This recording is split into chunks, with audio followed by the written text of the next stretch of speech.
नियत आपकी है कि 2 रकात नमाज ईद उल फित्र अदा कर रहा हूँ पीछे इस इमाम के वास्ते, अल्लाह ताला के मुंह में किबला शरीफ की तरफ 6 जायद तकबीर हो, बस ये इजाफा। अब 6 जायद तकबीर किस तरह है, तरतीब से बताने जाऊंगा तो आप कंफ्यूज होंगे। बिल्कुल इजी है। इमाम शुरू करेगा, आपने इमाम के साथ शामिल होना। सना के बाद इमाम बाबा से बुलंद तकबीर कहेगा।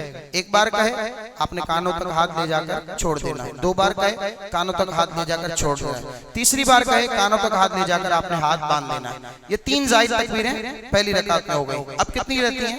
3। बकिया 3 आपने दूसरी रकात में पढ़नी है। लेकिन दूसरी रकात में जब रुकू के लिए जाएंगे तो उससे पहले ये तीनों तकबीरें आ जाएंगी। जैसे तिलावत हो गई, उसके बाद इमाम ने कहा अल्लाहु अकबर, हाथ कानों तक ले जाकर आपने छोड़ देने। 3 मरतबा ये सिलसिला होगा और उसके बाद इमाम रुकू में जाएगा, आपने उससे साथ रुकू में जाना है। बिलफर्ज इमाम से सहब हो जाए तो आपने इमाम ही को फॉलो करना है, इमाम ही को फॉलो करना है।